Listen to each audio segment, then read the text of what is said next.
সুপ্রিয় শিক্ষার্থীরা সকলকে আসসালামু আলাইকুম এবং শুভেচ্ছা। প্রিয় শিক্ষার্থীরা, তোমরা আমাকে vice principal sir, principal sir, Rangpur technical school and college এর একটি ডিজিটাল কন্টেন্ট সবাই দেখতে পেলে। আমরা প্রশিক্ষক হিসেবে কাজ করছিলাম।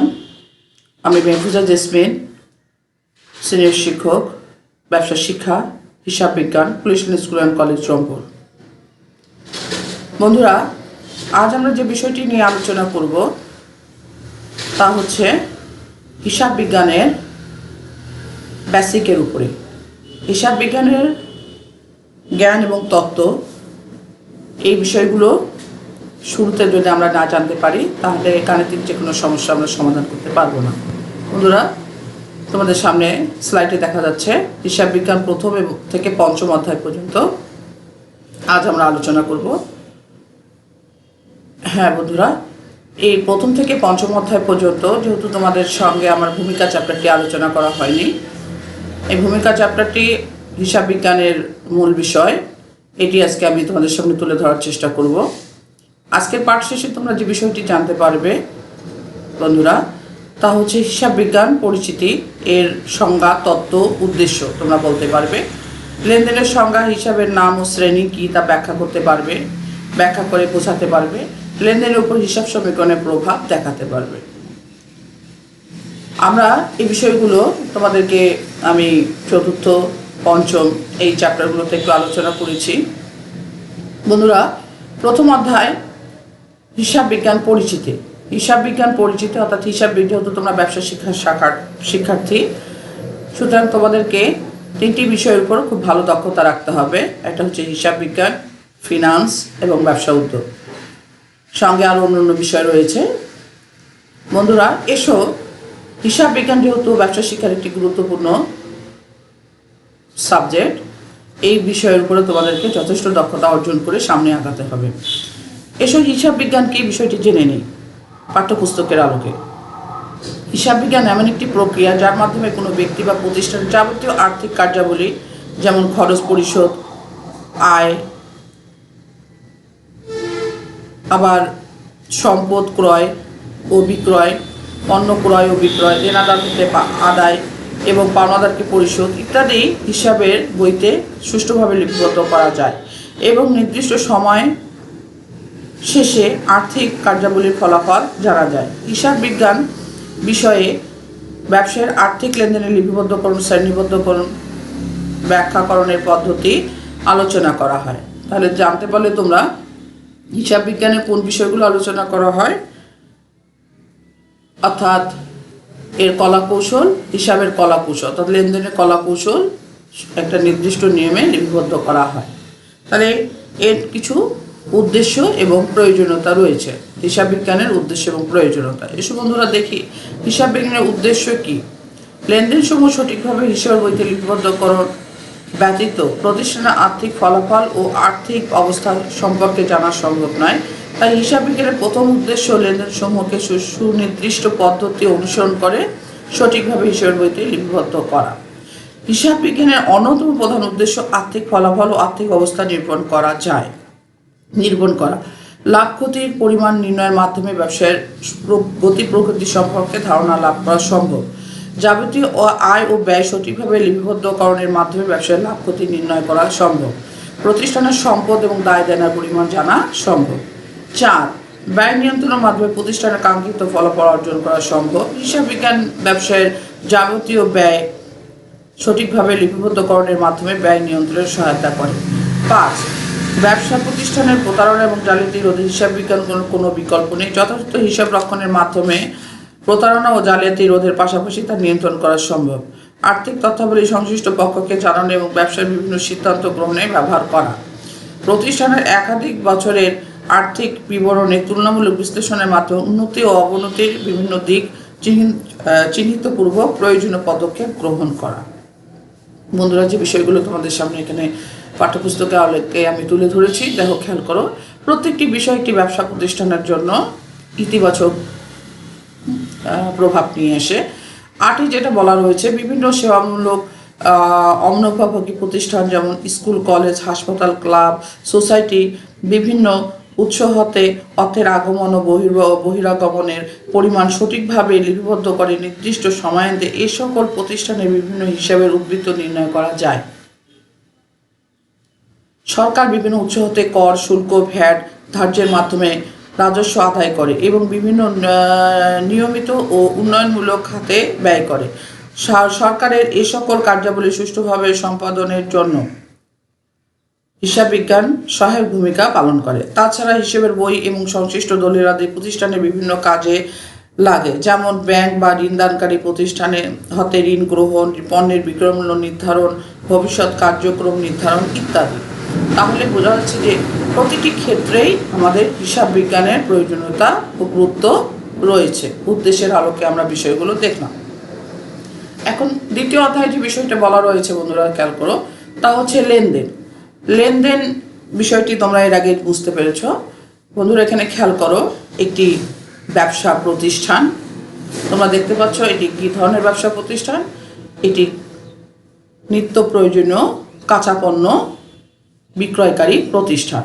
এখানে ক্রেতা তার পছন্দ মতো জিনিসগুলো বেছে বিক্রেতার দাঁড়িপাল্লায় তুলে দিচ্ছেন। বিক্রেতা দাঁড়িপাল্লায় পণ্য বাটখারা দিয়ে মেপে ক্রেতাকে দিচ্ছেন। ক্রেতা টাকা গ্রহণ করলেন একজন ক্রেতার কাছ থেকে। তিনি খেয়াল করো বন্ধুরা, বিষয়টা তোমাকে একটু খেয়াল করতে হবে যে এখানে ক্রেতা পণ্য নিলেন এবং বিক্রেতাকে টাকা প্রদান করলেন। দেখো, তিনি টাকা গণে হিসাব করে বিক্রেতার হাতে দিচ্ছেন এবং বিক্রেতা গ্রহণ করলেন। তাহলে গ্রহণ এবং প্রদান, অর্থাৎ একজন দিলেন আর একজন নিলেন, তাহলে এখানে বিনিময় হলো। তাহলে বিনিময়ের মাধ্যম ছিল পণ্য। বুঝতে পারলে তোমরা? তাহলে আমরা এই বিষয়টিকে লেনদেনে ডেবিট এবং ক্রেডিট নামে আখ্যা দেই। অর্থাৎ বাম দিককে বলা হচ্ছে ডেবিট। ডেবিটের অর্থ হচ্ছে বাম এবং ক্রেডিটের অর্থ হচ্ছে ডান। ডেবিটকে আমরা হিসাব বিজ্ঞানের ভাষায় ডেবিট এবং ক্রেডিট বা হিসাব সমীকরণের ভাষায় ডেবিট এবং ক্রেডিট বিষয়টিকে আমরা এইভাবেই পাঠ্যপুস্তকের আলোকে পেয়েছি। এখন বিষয়টিকে যদি আমরা তাত্ত্বিকভাবে একটু বিশ্লেষণ করি তাহলে যা দাঁড়ায় তা হচ্ছে বন্ধুরা খেয়াল করো, আমরা দেখলাম ওখানে গ্রহণ এবং প্রদান, অর্থাৎ ব্যবসা প্রতিষ্ঠান থেকে পণ্য চলে গেল, টাকা আসলো। তাহলে হিসাব সমীকরণে যে এই বিষয়টি যেভাবে বলা রয়েছে, A = L + E / OE / E।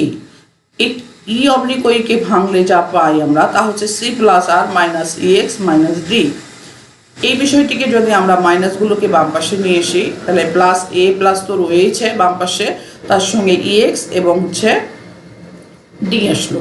তাহলে তিনটে উপাদান A + EX + D। আর ডান দিকে থেকে গেল কি L আগেই রয়েছে এবং C + R, অর্থাৎ বাম দিকে 3 উপাদান, ডান দিকে 3 উপাদান। আমরা জানি হিসাব বিজ্ঞানের ভাষায় উপাদানগুলো হচ্ছে 5টি, অর্থাৎ C এবং D একই উপাদান। তাহলে বন্ধুরা দেখো, এখানে আমি বিষয়টা আরেকবার দেখিয়েছি। তোমরা দেখলে বাম এবং ডান, অর্থাৎ বাম দিকটাকে বলা হচ্ছে ডেবিট এবং ডান দিকটাকে বলা হচ্ছে ক্রেডিট। তাহলে যখন প্লাস অবস্থায় A + EX + D, আমরা যখন এই বিষয়টিকে প্লাস রাখছি, এটাকে যদি ডান দিকে নিয়ে যাই তাহলে এটা হয়ে যাচ্ছে মাইনাস। আর L + C + R যখন বাম দিকে নিচ্ছি তখন এটা হয়ে যাচ্ছে মাইনাস। তাহলে বন্ধুরা L এর সামনে অবশ্যই মাইনাস হবে, L এর সামনে প্লাস হবে না এখানে। তাহলে বিষয়গুলো যখন প্লাস অবস্থায় তখন তার অবস্থানটা হচ্ছে ডেবিট এবং যখন মাইনাস অবস্থায় তাহলে হচ্ছে ক্রেডিট। আবার বা ডান দিকটা যখন বাম দিকে এসেছে, ডান দিকে ছিল তখন ক্রেডিট এবং বাম দিকে আসলে হচ্ছে ডেবিট। তাহলে সমীকরণে এই বিষয়টি আমরা আসলে কীভাবে ব্যাখ্যা করব? A + EX + D, অর্থাৎ সম্পদ প্লাস ব্যয় প্লাস উত্তোলন, এরা বৃদ্ধিতে ডেবিট।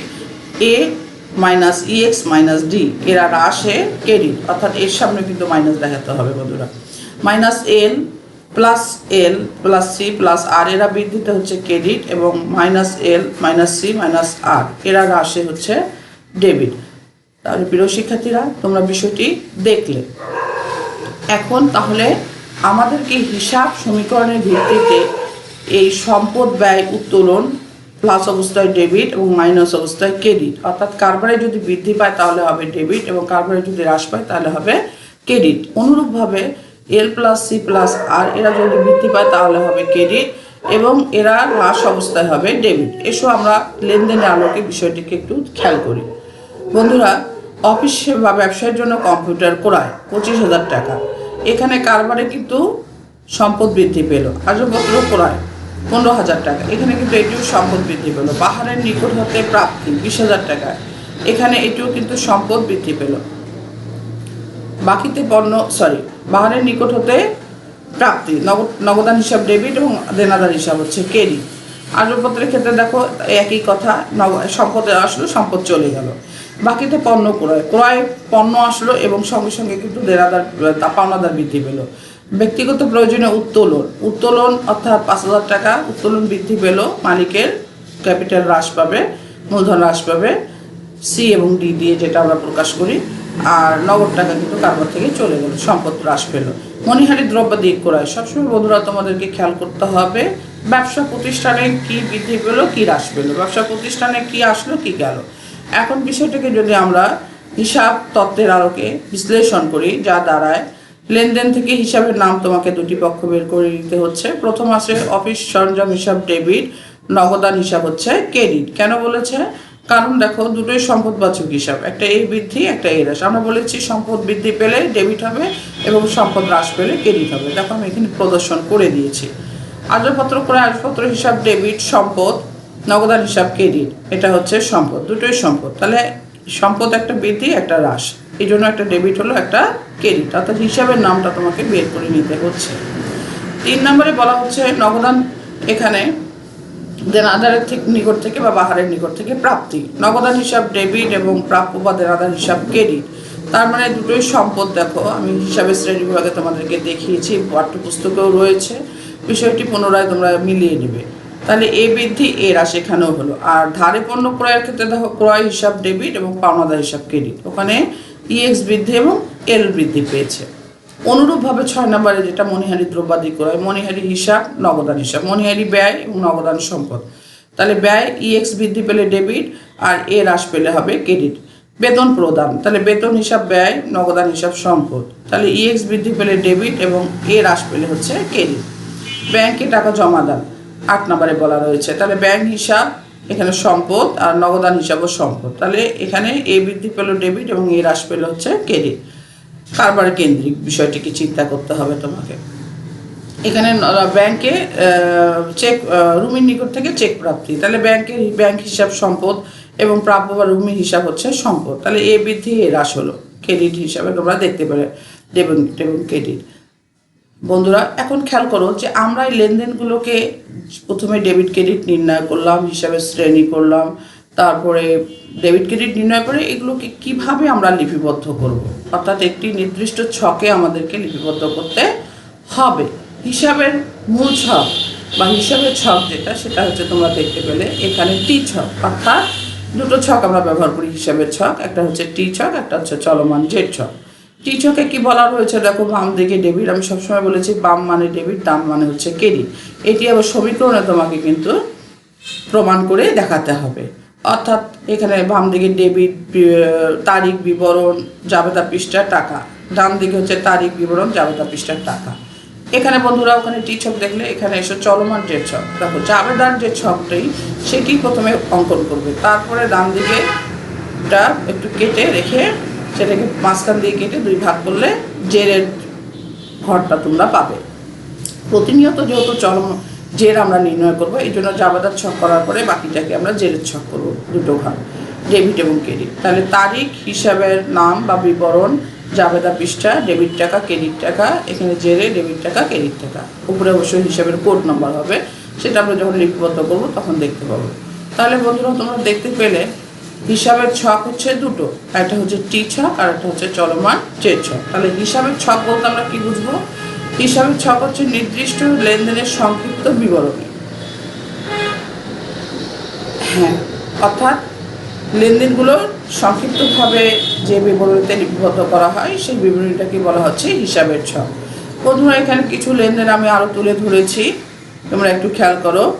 এখানে অবশ্য 31, এর পরের পার্টে আছে অবশ্য 16 থেকে, এখানে ওখানে পরের পার্টে আছে 16 থেকে 30 পর্যন্ত, আর এখানে আছে 31 থেকে 45 পর্যন্ত। এখানে কিছু লেনদেন তোমাদেরকে দিয়েছি, এটি তোমরা হিসাবের মানে আমাদের ডেবিট ক্রেডিট নির্ণয় করে সেটাকে আবার তোমরা এই সমীকরণে ইএক্স বৃদ্ধি, এ বৃদ্ধি, এ হ্রাস ইত্যাদি বিষয়গুলো হ্রাস বৃদ্ধিটা তোমরা দেখাবে। এটি আমি তোমাদের সুবিধার জন্য পাঠ্যপুস্তকের আলোকে তুলে ধরেছি। দেখো, বৈদ্যুতিক যন্ত্রপাতি ক্রয়, তারপরে ব্যাংক ঋণ, আসবাবপত্র বিক্রয়জনিত মুনাফা, আমদানি শুল্ক পরিশোধ, যন্ত্রপাতি ক্রয়, পরিবহন খরচ, মণিহারি দ্রব্যাদি ক্রয়, শিবপুর হাতে, মিরপুরে ব্যবসা স্থানান্তর ব্যয়, নতুন যন্ত্রপাতি সংস্থাপন ব্যয়, কম্পিউটারের নতুন যন্ত্রপাতি ক্রয়, যন্ত্রপাতি বড় ধরনের মেরামত ব্যয়, জমি ক্রয়, পণ্য বিক্রয়, যন্ত্রপাতি ক্রয় এত টাকা, 1,70,000 টাকা, যন্ত্রপাতি বহন খরচ হচ্ছে 5,000 টাকা। বন্ধুরা, এখানে খেয়াল করো যে প্রত্যেকটি লেনদেনেই কারবার থেকে কিছু যাচ্ছে এবং কারবারে কিছু আসতেছে। হয় কারবারের সম্পদ বৃদ্ধি পাচ্ছে, একটা সম্পদ কমে যাচ্ছে, না হয় কারবারের ব্যয় বৃদ্ধি পাচ্ছে, সম্পদ কমে যাচ্ছে, না হয় দেনাদার বৃদ্ধি পাচ্ছে, পণ্য চলে যাচ্ছে, অথবা পণ্য আসতেছে, পাওনাদার বৃদ্ধি পাচ্ছে। এভাবে দেখো, সমীকরণের প্রত্যেকটি জায়গায় দুদিকে তোমার হয় হ্রাস বৃদ্ধি হচ্ছে, অথবা একদিকে একবার বৃদ্ধি একবার হ্রাস হচ্ছে। দুদিকে হলে দুদিকেই হ্রাস হবে, বৃদ্ধি পেলে দুদিকেই বৃদ্ধি পাবে। এটি জার্নাল ম্যাথে প্লাস হলে প্লাস, মাইনাস হলে মাইনাস, এভাবে অর্থাৎ বাম পক্ষ এবং ডান পক্ষ তোমাকে সমান করে দেখাতে হবে। হ্যাঁ বন্ধুরা, ওখানে 31 থেকে পেয়েছো, এখানে 16 থেকে 30 পর্যন্ত উপাদানগুলো রয়েছে। কর্মচারী রায়হানের বেতন অপরিশোধিত রয়েছে। এখানে যদি এই বিষয়টিকে আমরা খেয়াল করি, বেতন হিসাব ডেবিট এবং বকেয়া বেতন হিসাব হবে ক্রেডিট। কেন? এখানে বেতন ইএক্স বৃদ্ধি হবে আর এল বৃদ্ধি হবে, যেহেতু টাকাটা ক্যাশ টাকা চলে যায়নি কারবার থেকে। দেনাদার হতে চেক দ্বারা প্রাপ্তি এবং যার সঙ্গে সঙ্গে ব্যাংকে জমা। দেখো, ব্যাংক হিসাব ডেবিট, এখানে দেনাদার হিসাব ক্রেডিট। কেন? ব্যাংকের টাকা বৃদ্ধি পেল কারবারের নামে, সঙ্গে সঙ্গে দেনাদারের পরিমাণটা কমে গেল কারবারে, তাহলে এই বৃদ্ধি এ হ্রাস হলো। রাহাতের নিকট হতে ঋণ গ্রহণ, অর্থাৎ নগদান হিসাব এবং রাহাত ঋণ হিসাব, এই বৃদ্ধি সঙ্গে আসলো এল বৃদ্ধি, কারবারের দায় বৃদ্ধি পেল। আন্তঃফেরত অর্থাৎ বিক্রয় ফেরত হিসাব ডেবিট, আর হচ্ছে দেনাদার হিসাব হচ্ছে তোমার ক্রেডিট। কারণ এখানে আন্তঃফেরতটাকে আমরা ধারে হিসাবে ধরে নেব। এভাবে যদি মাল ফেরত আসে, সাধারণত এই ফেরতগুলো ধারে বিক্রয়কৃত মালগুলোই ফেরত আসে।